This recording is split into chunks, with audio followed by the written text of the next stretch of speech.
So this is a video I never thought I'd get to make. I get to tune a TBI car, which I haven't done in years, and I am freakishly excited to do it.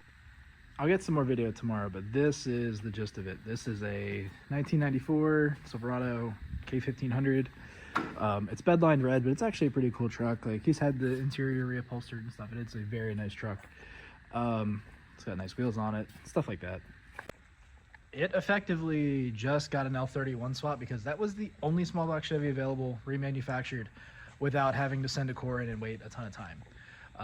So this has effectively a 1996, 1997 Tahoe engine without the spider injection. It has a GM Performance intake, and it's converted back to the old school TBI. So one thing I've made videos about long ago, like 2016, 2017, back when I was actively doing chips for people online, is that historically, at least in the third gen Camaro and Firebird land, you couldn't run a TBI chip and a TPI ECM. They were two totally different systems. Obviously, they looked totally different, but even the computers were totally different. There was no real overlap there other than reusing sensors. The ECUs were totally different, and the programming system for the ECUs was totally different.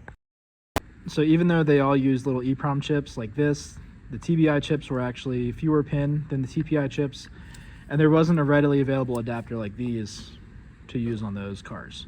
No matter what you did, it involved soldering. And the company, which was called Motes, went out of business recently. They closed down at the end of 2023, I think, but the best thing happened so far in 2025, they reopened. This car or truck was still running kind of rough, even with the cam specs being almost identical and everything. I think the Vortec heads just soak up so much timing. That's what they were known for, was like you could run tons of timing. They have a little higher compression. The intake ports are way bigger than the swirl port heads were. The GM Performance intake probably is taller and probably moves way more air. It probably shifted the whole VE table to the right a little bit, like any time it would when you put a longer runner on. And just for comparison's sake, since they both happen to be here, that is a swirl port TBI head. You can see like the port itself is like a 1706 port or whatever, 1206 port, but it has this big wall here. These are Vortec heads. Much bigger intake port, even though it's the same gasket size. They don't have that crazy wall. It's a much smoother transition. These were the best flowing stock GM heads you could get for a small block Chevy. So while the truck runs, it runs pretty good for the most part. It's an absolute dog. It pops out the intake here and there, and I data logged it. It's super lean. We pulled the ECU because Motes is back in business. We were going to order the Motes adapter, solder it in, and I was going to tune it. And then we found out 94, 95 trucks have a 4L60E, so they use the same adapter. So this is a very spicy tune that we're going to put in that truck. So we can see here, this is the original TBI timing table. And what I have open on the notepad is the Vortec L31 timing table. So if we look here, say 55 at 3600 RPM, we come down here, 55 kilopascals. 3600 RPM, we've got 35 degrees of timing, where this had 22. So there are very significant increases. Like, it's almost 12 to 13 degrees across the board. Outside of the idle ranges, it's probably at least 9 or 10 everywhere.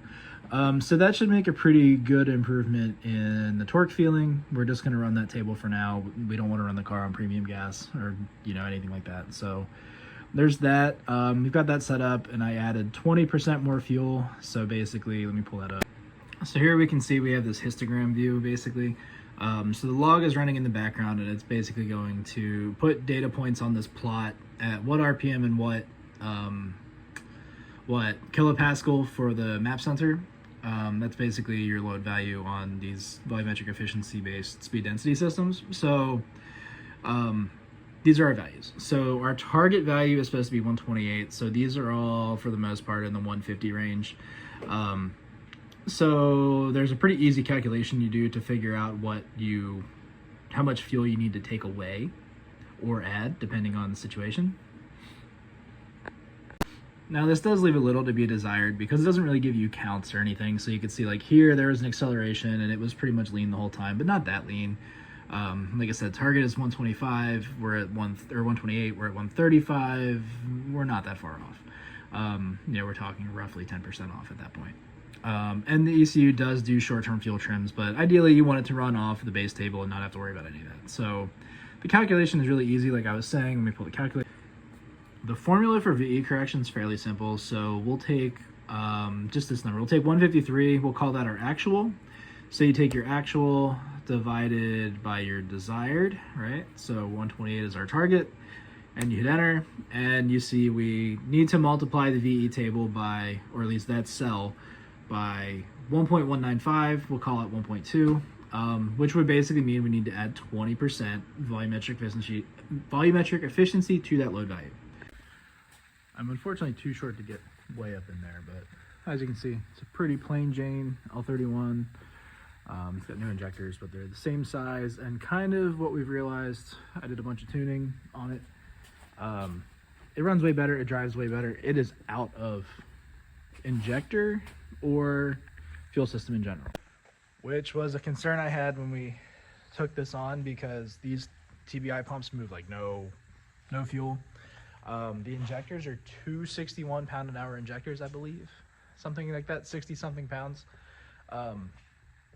But they run at 10 psi, so it seems like it's super common on these because they just can't deliver enough fuel fast enough to just crank the fuel pressure up to like between 13 and 15 psi. So we've got an adjustable pressure regulator, and we're going to put that in and turn it up and then retune it, because if we bump the fuel pressure up by 50%, it probably won't run 50% richer, but it's going to need fuel pulled out of it for sure. All right, so we're actually in the truck. I put it back to the stock fuel maps. We're gonna basically restart over now that we have the fuel pressure running at 15 psi. And according to the laptop, it is still a little bit lean at idle. So we're gonna drive around and see, and then we'll give it a little more fuel from here. But I can definitely say the injector duty cycle is way lower, but it's also supposed to be taking less injectors, so that makes sense. But I'm gonna drive it and see what happens.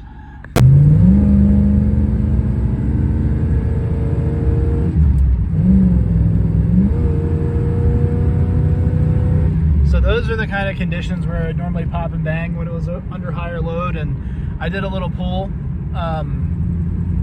and I got it up to about 60 and a 50, so we weren't speeding too bad, but injector duty cycle went way higher, and it felt like it was pulling way harder. It made way more power, but we are actually lean across the board.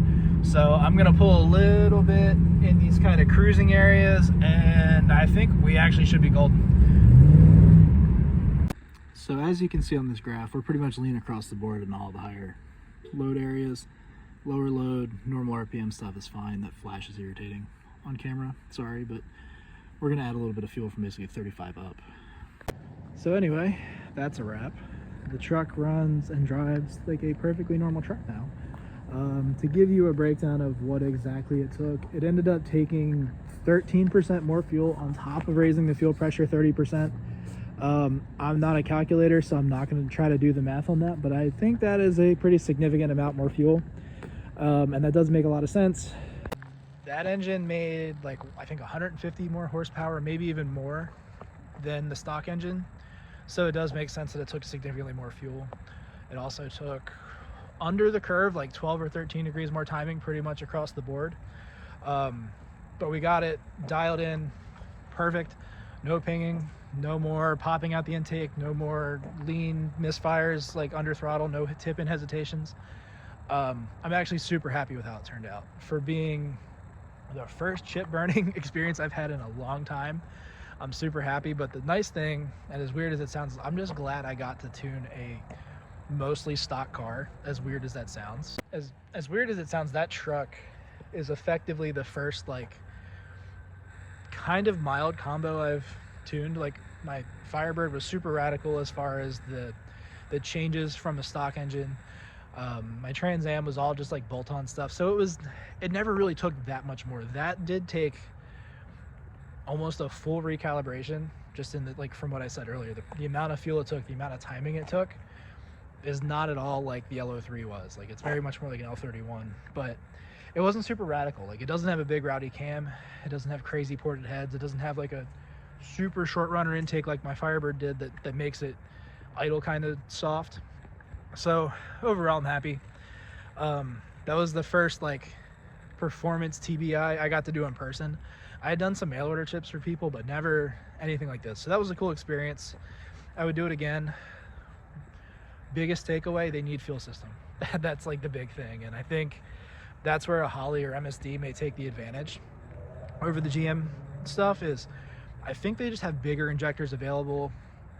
Really, the multi-port stuff in general is better, because I think even if you do 454 injectors, you're limited to like 160 pounds an hour of fuel, where you can put like hundreds of pounds of fuel through an eight injector setup. But it is what it is. Thanks for watching. I hope you found this interesting. It was a very technical video, but I'll see y'all next time.